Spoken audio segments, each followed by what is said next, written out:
Hallelujah.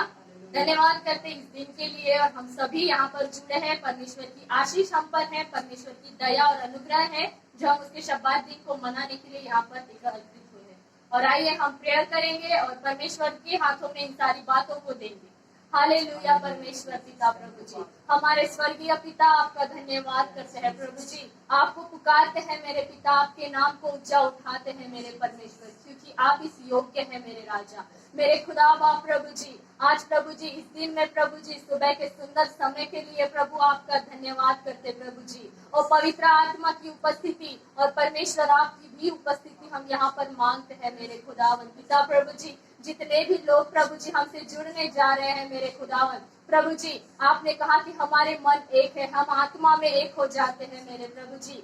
सभी को हृदयों को प्रभु जी हम सबों के साथ प्रभु तू जोड़ मेरे खुदावन प्रभु, जो हम तुझ तक प्रभु अपने आप को लेकर आए मेरे खुदा बाप प्रभु जी। आपकी उपस्थिति को दीजिए हर एक के हृदयों को प्रभु जी, तू हर एक के हृदयों के साथ तू बोली और बातचीत कीजिए मेरे परमेश्वर। हमारी इस महिमा को प्रभु जी जो हम आपको चढ़ाने जा रहे हैं मेरे खुदा बाप, उसे अपने हाथों में लेकर आपके अनुसार प्रभु इसे चलाइए मेरे खुदा बाप। धन्यवाद करते हैं मेरे परमेश्वर आपके इस प्रेम के लिए प्रभु जी, आपकी दया के लिए मेरे खुदा बाप प्रभु जी।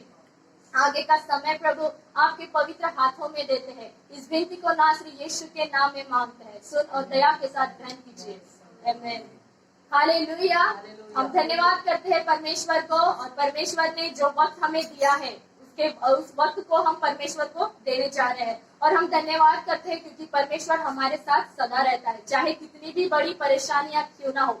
लेकिन परमेश्वर ने कहा कि तू अपने भरोसे को, अपनी आशाओं को मुझ पर लगा, क्योंकि वह जानता है कि हमें किन बातों की जरूरत है ना। इसलिए हम परमेश्वर को अपनी आशा, परमेश्वर की और अपनी आशाओं को, अपने विश्वास को लगाएंगे, क्योंकि परमेश्वर हमारे लिए हर एक मुसीबतों का सामना वो करता है। क्योंकि परमेश्वर हमसे प्रेम करता है, वो नहीं चाहता कि हम किसी मुसीबतों में पड़े। और जब हम परमेश्वर पर अपनी आशाओं को लगाते हैं, वो हमारे लिए हर एक दीवार को तोड़ देता है, हर एक उन बातों को दूर कर देता है जो हमारे परमेश्वर के बीच आती है। तो हमें परमेश्वर पर भरोसा रखना है, और इसीलिए वो हमसे कहता है कि तुम डरो मत, मुझ पर भरोसा रखो, क्योंकि मैं तुम्हारे लिए हर एक चीजों को करता हूँ। और धन्यवाद करेंगे और उसी गीत के साथ हम परमेश्वर की महिमा करेंगे। डरो मत, चुपचाप खड़े रहो, क्योंकि परमेश्वर अपने कार्यों को, अपने चमत्कारों को हमारे बीच दिखाता है। हालेलुया। धन्यवाद। डरो मत, चुपचाप खड़े रहो, खुदा की नज़र के सामने हो। डरो मत, चुपचाप खड़े रहो, खुदा की नज़र के सामने हो। खुदा की नज़र के सामने हो, खुदा की नज़र के सामने हो। चुपचाप खड़े रहो, डरो मत, चुपचाप खड़े रहो, खुदा की नज़र के सामने हो। डरो मत, चुपचाप खड़े रहो, खुदा की नज़र के सामने हो। और भी हवाएं जब चलती है, खुश्क ज़मीं हो जाती है। और भी हवाएं जब चलती है, खुश्क ज़मीं हो जाती है। पानियों का ढेर लग जाता है, ऊंची दीवार बन जाती है। पानियों का ढेर लग जाता है, ऊंची दीवार बन जाती है। तो डरो मत, चुपचाप खड़े रहो, खुदा की नज़र के सामने हो। डरो मत, चुपचाप खड़े रहो, खुदा की नज़र के सामने हो। खुदा की नज़र के सामने हो, खुदा की नज़र के सामने हो। चुपचाप खड़े रहो, डरो मत, चुपचाप खड़े रहो, खुदा की नज़र के सामने हो। डरो मत, चुपचाप खड़े रहो, खुदा की नज़र के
रंग है खुदावन मेरा डोल मेरा खुदा तो डरो मत चुपचाप खड़े रहो खुदा की रंगत के काम देखो डरो मत चुपचाप खड़े रहो खुदा की रंगत के काम देखो खुदा की रंगत के काम देखो खुदा की रंगत के काम देखो चुपचाप खड़े रहो तो डरो मत चुपचाप खड़े रहो खुदा की रंगत के काम देखो डरो मत चुपचाप खड़े रहो खुदा की रंगत के काम देखो डरो मत चुपचाप खड़े रहो खुदा की रंगत के काम देखो डरो मत चुपचाप खड़े रहो खुदा की रंगत के काम देखो।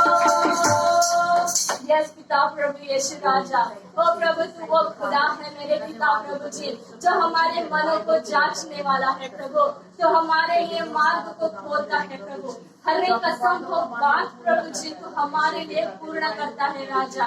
ओ यीशु मसीहा आपका धन्यवाद करते हैं प्रभु, तूने हमें डरने से मना किया प्रभु, क्योंकि आपने हमें डर की नहीं भय की नहीं प्रभु, हमें परमेश्वर सामर्थ का आत्मा दिया। और राजा धन्यवाद करते हैं प्रभु जी, आपकी स्तुति करते हैं प्रभु जी, आपके प्रेम के लिए यीशु धन्यवाद करते हैं राजा, धन्यवाद करते हैं। Thank you Lord Jesus. Hallelujah. फिर एक बार हम परमेश्वर का धन्यवाद करेंगे और उसकी महिमा के लिए एक और गीत के साथ हम उसकी महिमा को करेंगे। यहोवा यहोवा यहोवा, क्योंकि हमारा यहोवा कैसा है? जिंदा है, वो मृत्यु में से भी उसने जय पाई है। हम धन्यवाद करेंगे और इस गीत को हम गाएंगे।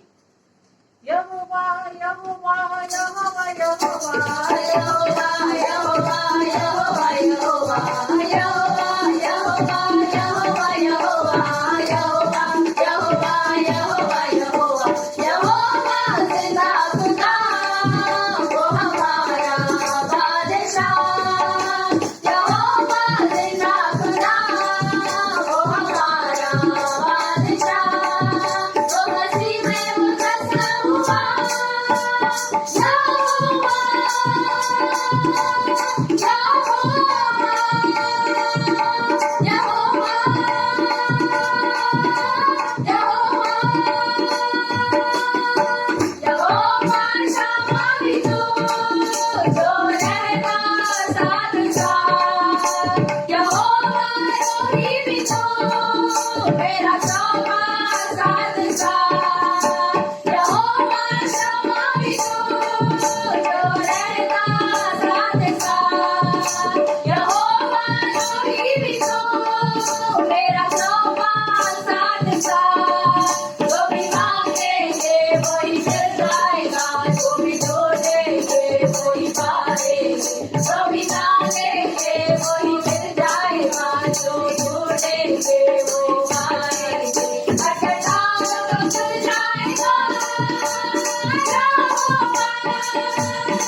वो बिछाए वो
हाँ मेरे खुदावन, तू यहोवा है मेरे पिता, तू यहोवा शालोम है प्रभु जी। हमें तसल्ली देता है प्रभु, हमें शांति को देता है मेरे राजा। और तू यहोवा ईरे है मेरे पिता प्रभु जी, जो हमारे लिए तू मुहैया कराता है प्रभु। हर एक उपाय को प्रभु आप कराते हैं यीशु। धन्यवाद पिता प्रभु जी। तू प्रभु यहोवा निसी है प्रभु, हमारे जय का झंडा है प्रभु। हर एक उस अनंत काल के मृत्यु के प्रभु जी, मृत्यु से प्रभु तूने हमें जय को दिया यीशु। धन्यवाद करते प्रभु, आपने शैतान को झुका दिया प्रभु। मृत्यु से भी जीत कर प्रभु आपने शैतान को हरा दिया प्रभु जी। तूने अपने बच्चों को पा लिया मेरे खुदावन, और तूने अपनी इच्छाओं को पूर्ण किया मेरे राजाओं के राजा। ओ धन्यवाद मेरे राजा, स्तुति हो प्रभु। मेरे खुदावन, हम सभी अपने आप को परमेश्वर को समर्पित करते हैं मेरे राजा। ओ प्रभु जी, हम तुझे पुकारते हैं प्रभु जी, हमारी और अपनी आंखों को, अपने कानों को लगा यीशु राजा। प्रभु हमें तेरे प्रेम के साथ तू भर मेरे पिता प्रभु जी। प्रभु जी तेरी उस सामर्थ के साथ तू भर प्रभु, तेरी सामर्थ की अग्नि से तू भर दे मेरे राजा। ओ पवित्र आत्मा तू आइए पवित्र आत्मा। ओ पवित्र आत्मा तुझे पुकारते हैं पवित्र आत्मा, तू हमें हमारे परमेश्वर के चरणों में लेकर चलिए पवित्र आत्मा। Hallelujah Jesus. धन्यवाद यीशु, महिमा हो प्रभु जी तेरे नाम की। जय जयकार पिता। करता हूँ मैं समर्पण, ये आत्मा और ये जीवन। करता हूँ मैं समर्पण, ये आत्मा और ये जीवन। हाथों को उठा के मैं घुटनों पे आ रहा हूँ, शीश को झुका के मैं दिल से ये कह रहा हूँ, पवित्र आत्मा,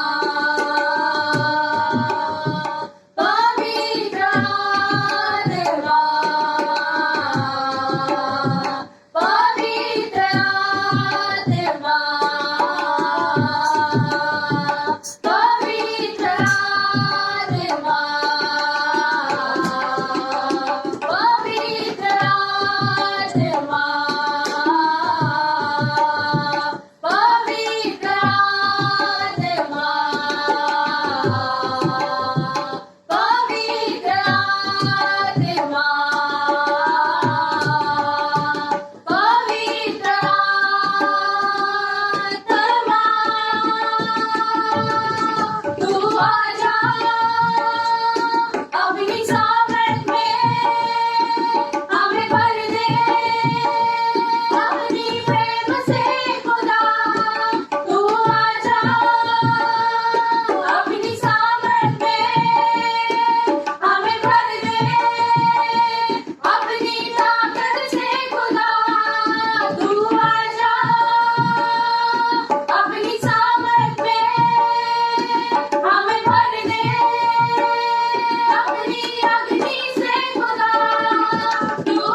तुझे पुकारते हैं पवित्र आत्मा तू आइए, हमारे हृदयों को तू छेद दे हमारे परमेश्वर के लिए। ओ प्रभु हमारे हृदयों को तू जांच ले मेरे खुदावन, हमारे हृदयों को तू जांच मेरे पिता, हमारे मनों को तू खोल दे प्रभु।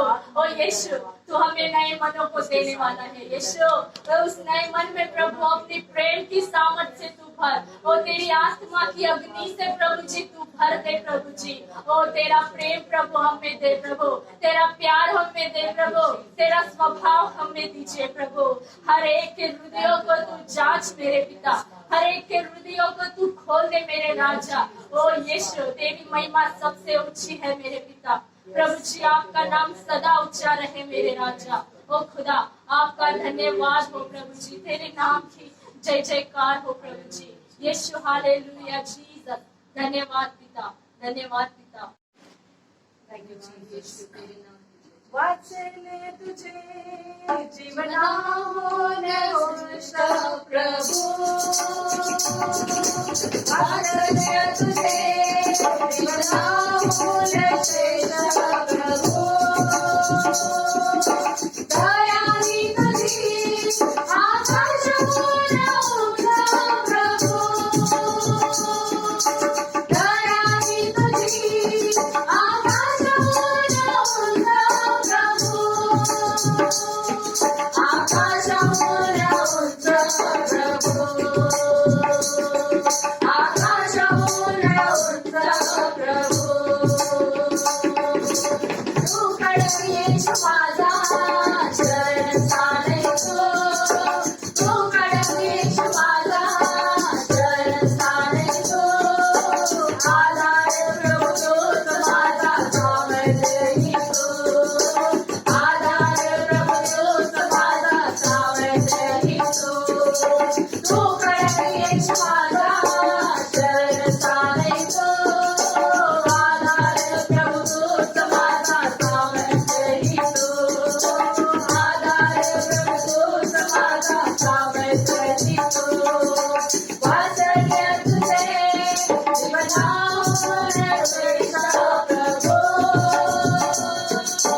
वाचले तुझे जीवनाहून श्रेष्ठ प्रभु, दयानी तुझी आकाशहून उंच प्रभु, दयानी तुझी आकाशहून उंच प्रभु,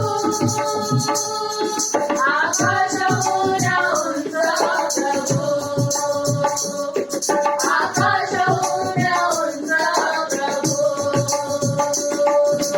मेंढपाळ तू माझा चांगला येशू, मेंढपाळ तू माझा चांगला येशू, मृत्यूछायेच्या जरी तुझी सोडविले जगू, मृत्यूछायेच्या जरी तुझी सोडविले जगू, मेंढपाळ तू माझा चांगला येशू, मृत्यूछायेच्या जरी तुझी सोडविले जगू, मृत्यूछायेच्या जरी तुझी सोडविले जगू, वाचले तुझे जीवनाहून श्रेष्ठ प्रभु,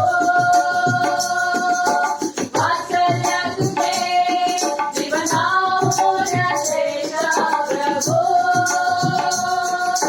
दयानी तुझी आकाशहून उंच प्रभु, दयानी तुझी आकाशहून उंच प्रभु, आकाशहून उंच प्रभु,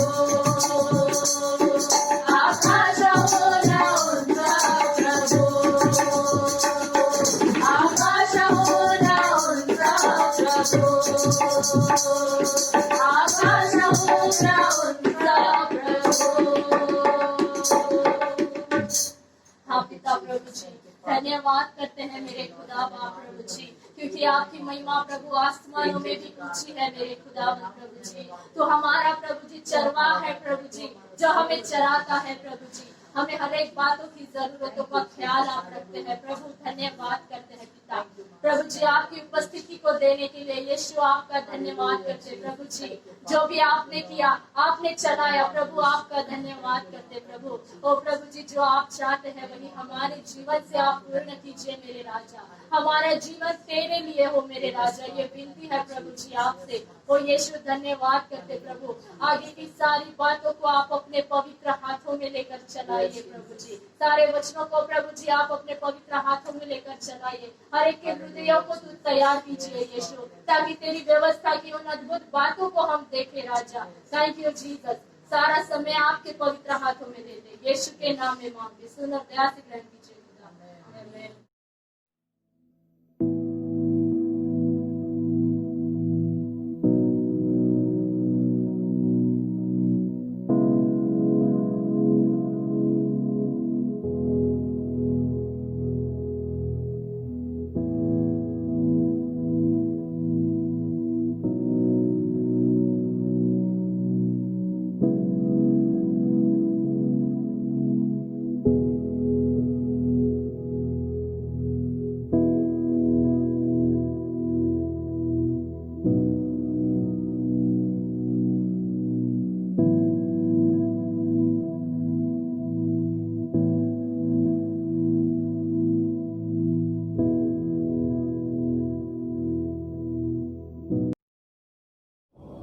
प्रेज़ द लॉर्ड चर्च।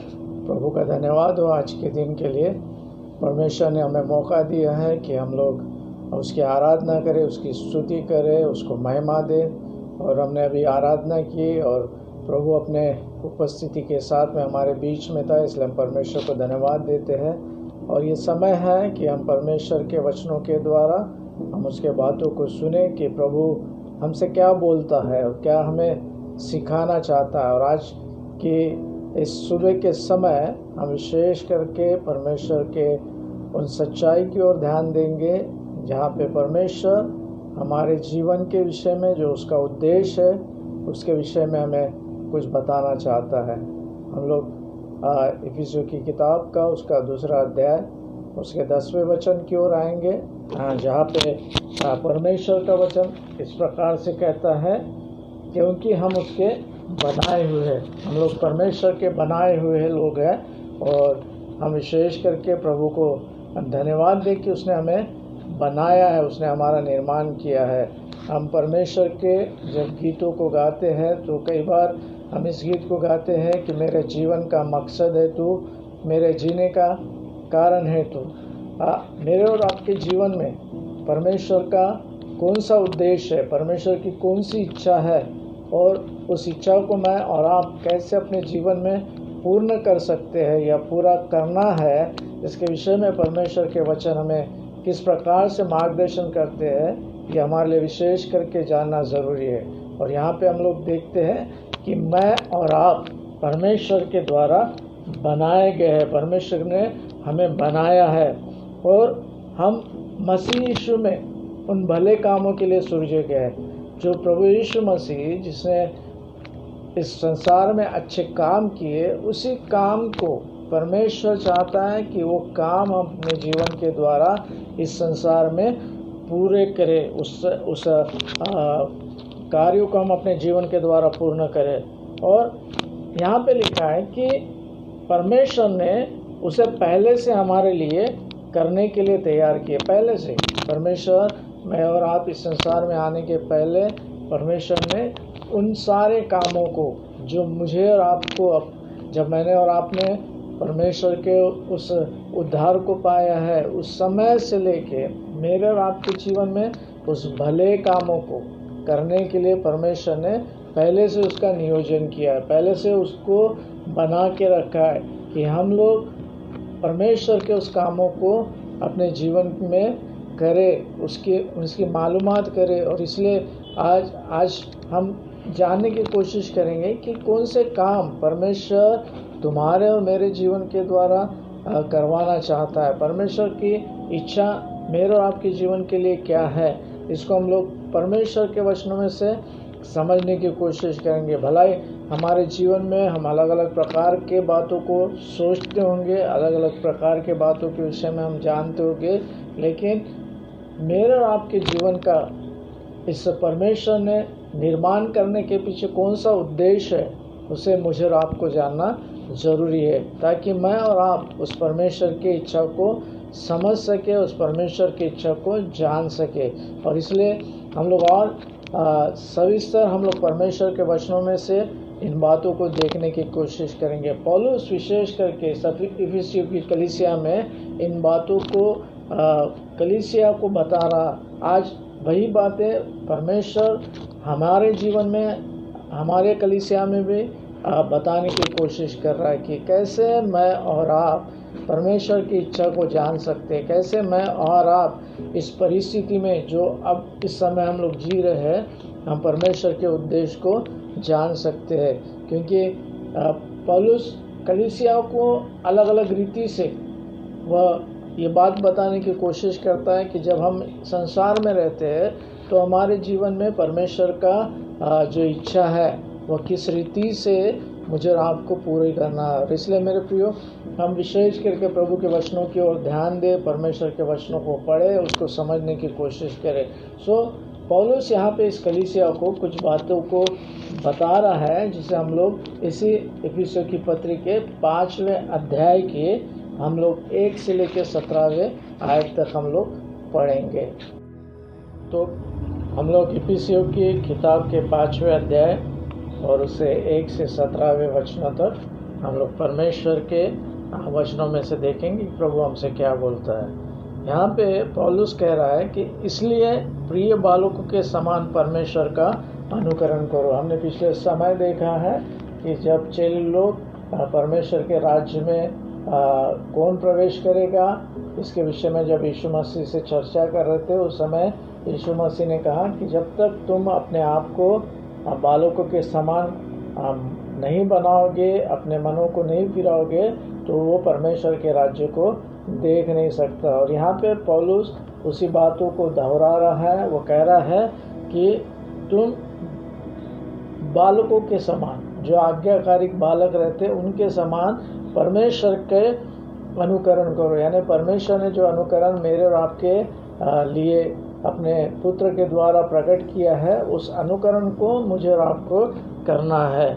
और आगे में बोलता है, और प्रेम से चलो जैसे मसीह ने भी तुमसे प्रेम किया। मेरे प्रियो, जब हम इस योग्य नहीं थे कि हम परमेश्वर के बेटे कहलाए, हमारा पूरा जीवन पाप से भरा हुआ था, हमारे जीवन में पाप का प्रभाव इतना अधिक था कि हम परमेश्वर से बहुत दूर हो गए थे। लेकिन प्रभु यीशु मसीह ने मेरे और आपसे वो प्रेम प्रकट किया जो पिता ने इस सारे जगत से किया। क्योंकि बाइबल हमें बताती है कि परमेश्वर ने जगत से ऐसा प्रेम किया कि उसने अपना एकलौता एक पुत्र दिया, ताकि जो कोई उस पर विश्वास करे वह नाश ना हो परंतु अनंत काल का जीवन पाए। उस प्रेम को हम लोग जाने, उस प्रेम को हम लोग समझे। वो प्रेम हमें त्याग के बारे में बताता है। वो प्रेम हमें अपने आप के सर्वस्व को न्योछावर करने के बारे में बताता है। वह प्रेम हमें मैं नहीं, परंतु वह प्रेम हमें लोगों के प्रति मेरा और आपका बर्ताव कैसे होना है, इसके विषय में हमें बताता है। और इसलिए आगे में कहता है, और हमारे लिए अपने आप को सुगंधदायक सुगंध के लिए परमेश्वर के आगे भेंट करके बलिदान करके दिया है। हर पाप के लिए बलिदान की ज़रूरत रहती है। हर पाप के लिए उस समय बलिदान दिया जाता था। और प्रभु यीशु मसीह ने मेरे और आपके लिए, मेरे और आपके पापों के लिए खुद को एक सुगंधदायक, जो परमेश्वर को प्रसन्न करने वाला ऐसा बलिदान करके उसने अपने आप को चढ़ाया है। और इसलिए पौलुस आगे बोलता है कि जो हम प्रभु में आने के पहले जो हमारे स्वभाव रहते हैं, जो हमारे गुण रहते हैं, जो हमारे बातें रहती है, जिसके अनुसार हम इस संसार में चलते हैं, उन बातों के विषय में यहाँ पे पौलुस बोलता है कि पवित्र लोगों के योग्य, जैसे तुम में व्यभिचार और किसी भी प्रकार का अशुद्ध काम या लोभ की चर्चा न हो। पवित्र लोगों के बीच में इस प्रकार की चर्चा नहीं होना चाहिए, इस प्रकार का व्यवहार नहीं होना चाहिए। वो बोलता है कि व्यभिचार वो बोलता है कि अशुद्ध काम, वो बोलता है कि लोभ की चर्चा तक न हो। जब परमेश्वर ने मेरे और आपके जीवन में अपने प्रेम को प्रकट किया, उसने मुझे और आपको अपना उद्धार दिखाया है, उसने एक नया जीवन मुझे दिया है। हमको मालूम है कि जब हम प्रभु यीशु मसीह में आ जाते हैं तो हमारे लिए एक नया जीवन परमेश्वर के द्वारा हमें प्रदान किया जाता है, और प्रभु चाहता है कि उस नए जीवन में हम नए रीति से परमेश्वर की इच्छा के अनुसार चले। और इसलिए वो बोलता है कि जब तुम पवित्र हो जाते हो, जो परमेश्वर के जन हो जाते हो, तो तुम्हें इस बातों की चर्चा भी न हो, ये तुम्हारे लिए अच्छा नहीं है। और आगे में बोलता है, और न निर्लज्जता, न मूर्खता की बातचीत, न ठट्टे की, क्योंकि ये बातें शोभा नहीं देती है, ये हमारे लिए अच्छी नहीं है, ये हमारे जीवन को किसी भी प्रकार से अच्छा नहीं बनाती है। लेकिन क्या बोलता है वह, वरन धन्यवाद ही सुना जाए। परंतु हम इन बातों के रीति से अपने जीवन में न चले, परंतु हमेशा हम अपने जीवन में परमेश्वर की इच्छा का मान करें, परमेश्वर की इच्छा के अनुसार चले, और हर बातों के लिए हम परमेश्वर को धन्यवाद दें। और आगे में वो बोलता है 5वें वचन में, क्योंकि तुम यह नहीं जानते हो कि किसी व्यभिचारी या अशुद्ध जन या लोभी मनुष्य को जो मूर्ति पूजक के बराबर है, मसीह और परमेश्वर के राज्य में मिरास नहीं है। अगर मैं और आप प्रभु के राज्य में मिरास पाना चाहते हैं, तो हमारे जीवन में ये बातें नहीं होनी चाहिए, या इसका प्रभाव नहीं होना चाहिए। आगे में हम 6वें वचन में देखते हैं, क्योंकि तुम्हें व्यर्थ बातों से धोखा न दे, क्योंकि इन्हीं कामों के कारण परमेश्वर का क्रोध आज्ञा न मानने वाले पर भड़कता है। कई बार हम लोग परमेश्वर के जनों के द्वारा या परमेश्वर के लोगों के द्वारा, कई बार हो सकता है कि हम लोग परमेश्वर के वचनों को अलग अलग रीति से समझने की कोशिश करते होंगे, और कई बार हम लोग जो हमारी सोच उस बातों के द्वारा बनती है, तो हम लोग धोखा खा सकते हैं या गलत निर्णय लेने के कगार पे आ सकते हैं। तो परमेश्वर का जन बोलता है कि हमें परमेश्वर के लोगों से भी जब हम बातें सुनते हैं, तो परमेश्वर के वचनों में उन बातों के विषय में हमें मालूम होना चाहिए कि वो बातें परमेश्वर ने उसके विषय में कैसा लिखा है। और इसलिए अंतुकिया की कलीसिया के समान हमारे जीवन में भी वो बातें होनी चाहिए कि जब वे लोग पवित्र शास्त्र का संदेश सुनते थे, वो खोजते थे कि पवित्र शास्त्र में ऐसा लिखा है या नहीं। इसलिए लिखा है कि तुम लोग व्यर्थ बातों से धोखा न दे, कोई तुम्हें व्यर्थ बातों से धोखा न दे, मतलब हमें कोई गलत मार्गदर्शन न करे, क्योंकि इन्हीं कामों के कारण परमेश्वर का क्रोध आज्ञा न मानने वाले पर भड़कता है। क्योंकि अगर मैं और आप परमेश्वर के वचनों को गलत रीति से, परमेश्वर के वचनों को अपने इच्छा के अनुसार अगर हम उसका अनुवाद करेंगे, तो हो सकता है कि हमारे जीवन में परमेश्वर के क्रोध को हम लोग मौका दे सकते हैं। और इसलिए हमको सावधान रहना, परमेश्वर के वचनों के विषय में हमको सावधान रहना कि क्या बोल रहा है परमेश्वर का वचन। आगे में परमेश्वर के जन 7वें वचनों में इसलिए बोलता है, इसलिए तुम उनके सहभागी न हो, मतलब उनके साथ में तुम सहभागी न हो या संगति भी न करो। हम लोग देखते हैं कि अंत के समय में परमेश्वर के वचनों में पौलुस प्रेरित करता है कि आने वाले समय में ऐसा होगा कि लोग अपने लिए उपदेशकों को बटोरेंगे, अपने लिए उपदेशों को चुनेंगे जो उनके इच्छा के अनुसार बातें बोलेंगे, जो उनके कानों की खुजली को मिटाएंगे। मेरे प्रियो, परमेश्वर का वचन जिसके विषय में लिखा है कि वो सत्य है, और वो वचन ही मुझे और आपको स्वतंत्र करता है, और उस वचन में हम किसी भी प्रकार की मिलावट नहीं कर सकते, किसी भी प्रकार के हम लोग कोई बातों को जोड़ नहीं सकते, क्योंकि प्रभु अपने वचनों के प्रति सजग है, वो जागरूक है। और इसलिए वो बोलता है कि अगर कोई इस वचनों में से काम करके सिखाए या घटाए तो वो दंड का पात्र होगा। और इसमें कि अगर एक भी बातें किसी को अगर हम सुनाए बिना रहेंगे तो परमेश्वर उसके लिए भी हमें बोलता है कि वो दंड के योग्य होगा। मेरे प्रिय, परमेश्वर चाहता है कि हम प्रभु के सच्चाई में, हम प्रभु के बातों में आगे बढ़े, और इसलिए लिखा है कि तुम उनके सहभागी न हो। 8वें वचन में बोलता है, क्योंकि तुम तो पहले अंधकार में थे परंतु अब प्रभु में ज्योति हो। मैं और आप पहले अंधकार के साम्राज्य के अधीनता में चलते थे। इफिसियों की पत्री के 2 अध्याय में इसके विषय में सीखते हैं हम लोग कि पहले हम अंधकार के हाकिम के अधिकार में थे। 2 अध्याय को अगर हम पढ़ते हैं, वहाँ पे लिखा है,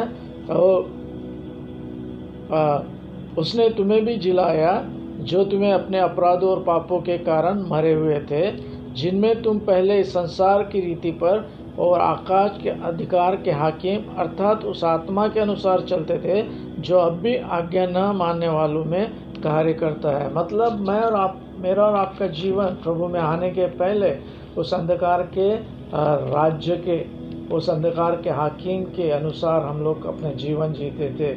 और आज भी जब परमेश्वर का वचन बोलता है कि जब हम आज्ञा का पालन नहीं करते, प्रभु के वचनों के अनुसार नहीं चलते, तो वह अंधकार का हाकिम हमारे ऊपर में अपने अधिकार को करता है। और इसलिए प्रभु के वचनों में लिखा है, यहाँ पे पौलुस इस बातों को हमें बता रहा है कि हम लोग पहले अंधकार में थे, हम लोग पहले अंधकार में थे परंतु अब प्रभु में ज्योति हो। और जब हम अभी प्रभु में ज्योति है, मत्ती रचित सुसमाचार में हम लोग देखते हैं जहाँ पे परमेश्वर का वचन कहता है कि तुम जगत की ज्योति हो। प्रभु ने हमें एक ज्योति की उपमा दी है, प्रभु ने हमारी तुलना ज्योति की है, और वो बोलता है कि तुम्हारा प्रकाश ऐसा कीजिए कि लोग तुम्हें देख के तुम्हारा परमेश्वर को धन्यवाद दे। सो परमेश्वर चाहता है, परमेश्वर हमें बताना चाहता है कि हम अभी परमेश्वर की ज्योति है। हम लोग, मैं और आप परमेश्वर की ज्योति है। जब हम अंधकार से छुड़ा जाते हैं, प्रभु के करीब में आते हैं, प्रभु अपने प्रेम को हम पर प्रकट करता है, उस समय मैं और आप प्रभु के द्वारा प्रभु की ज्योति कहलाते हैं। और इसलिए अंत ज्योति के संतान के समान चलो, तो हमें उस ज्योति के संतान के समान चलना है। तो मेरे जीवन में मुझे समझना है कि मैं कौन हूँ। मेरा जो निर्माण प्रभु ने किया है, तो प्रभु मुझे अलग अलग रीति से मुझे बताता है कि मैं कौन हूँ, मेरा कार्य क्या है, मैं किस प्रकार से परमेश्वर के द्वारा मुझे संबोधित किया है। और यहाँ पे देखते कि प्रभु बोलता है कि तुम ज्योति की संतान हो। अगर मैं और आप उस परमेश्वर की जो ज्योति है उसके संतान है, तो उस संतान के समान चलो, हमें उसके समान हमें अपने जीवन में चलने की आवश्यकता है। और 9वें वचन में बोलता है, क्योंकि ज्योति का फल सब प्रकार की भलाई, धार्मिकता और सत्य है। उस ज्योति का फल, उसका फ्रूट्स परमेश्वर के वचनों में लिखा है कि भलाई है।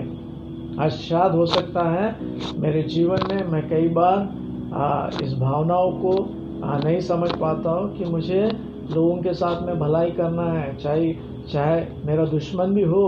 प्रभु बोलता है कि उससे तुम भलाई करो, उससे तुम प्रेम करो, उसको तुम आशीषित करो, क्योंकि बदला लेना मेरा काम है, तुम्हारा काम नहीं। लेकिन तुमको उनसे प्रेम करना है, भलाई दिखाना है उनके प्रति, उनको जब वो संकट में रहते उनकी सहायता मदद करना है। तो भलाई और धार्मिकता, परमेश्वर के उस धार्मिकता को हमेशा हमें अपने जीवन में बनाए रखना है, उस धार्मिकता को।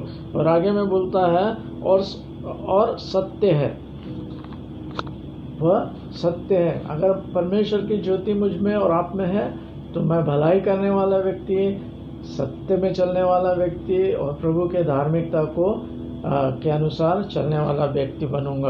और 10वें वचन में बोलता है, और ये परखो कि प्रभु को क्या भाता है।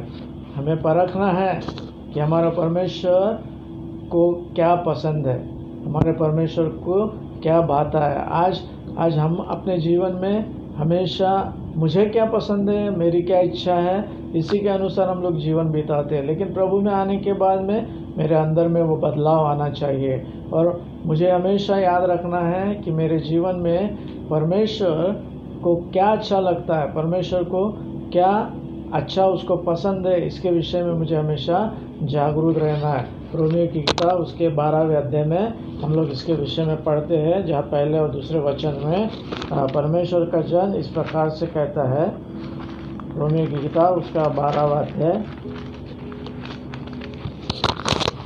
इसलिए हे भाइयों, तुमसे परमेश्वर की दया स्मरण दिलाकर विनती करता हूँ कि अपने शरीर को जीवित और पवित्र और परमेश्वर के भावता वाला बलिदान करके चढ़ाओ, यही तुम्हारी आत्मिक सेवा है।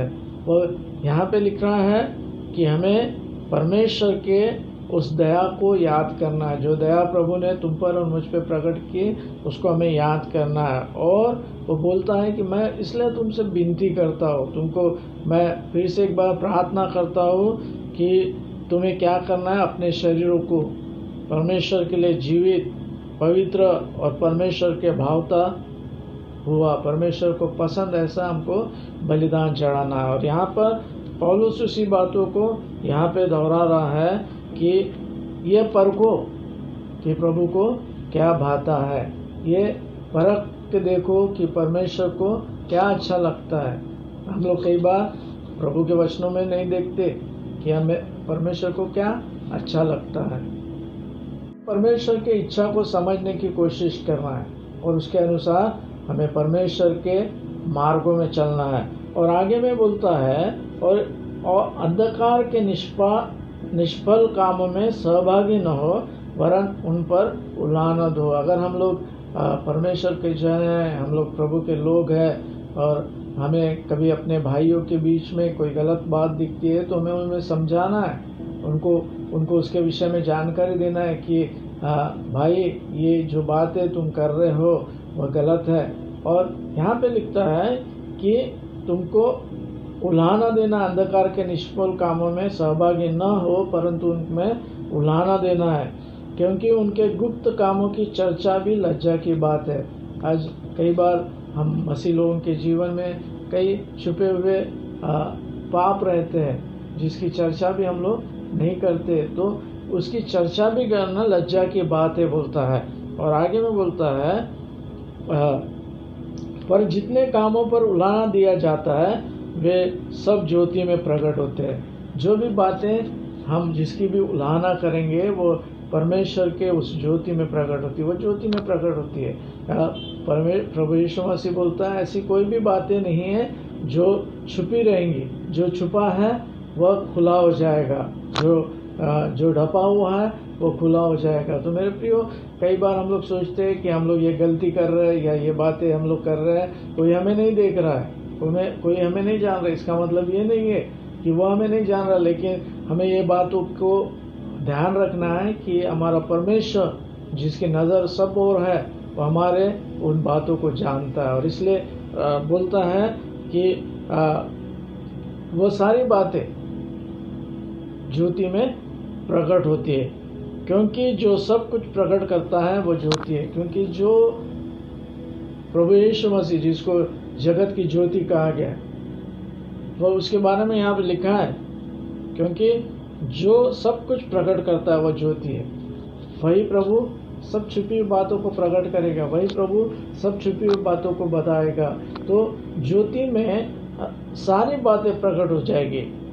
और आगे में बोलता है इस कारण वो कहता है हे सोने वालों जाग और मुर्दे में से जी उठ। हम लोग उद्धार पाने के बाद में भी कई बार प्रभु के बातों को हम लोग नहीं समझते या प्रभु के बातों को सुनते भी हैं लेकिन उसके अनुसार नहीं करते हैं और हम एक सोए हुए व्यक्ति के समान बन जाते हैं। लेकिन यहाँ पे पौलुस बोलता है हे सोने वालों जाग, मुर्दों में से जी उठ। हमें मरे हुए स्वभाव में नहीं जीना है, हम प्रभु के लोग हैं।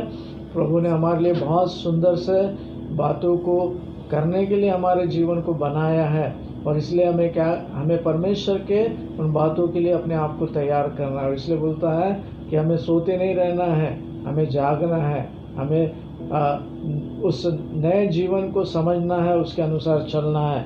और आगे बोलता है, इसलिए ध्यान से देखो कि कैसी चाल चलते हो। हमें अपने उन सारे व्यवहारों को, अपने सारे चाल चलन को हमें जांचना है कि मेरा चाल चलन कैसे इस संसार में, क्या मेरे चाल चलन को देख के लोग प्रशंसा कर रहे हैं, या मेरे चाल चलन को देख के लोग मेरे बारे में कुछ कह रहे हैं, जिसके कारण मेरे परमेश्वर का अनादर होता होगा, मेरे परमेश्वर को महिमा नहीं मिलती होंगी। तो मुझे मेरे चाल चलन के विषय में ध्यान देना है।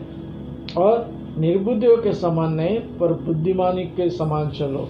मेरे प्रियो, हमें प्रभु ने अपना स्वभाव दिया है। प्रभु में आने के बाद में प्रभु हमसे प्रेम करता है, वह हमें बुद्धिमान बनाता है। तो हमें बुद्धिमानों के चालों के अनुसार चलना है। बुद्धिमान समझता है कि कौन सी बात उसके लिए सही है, कौन सी बात उसके लिए गलत है।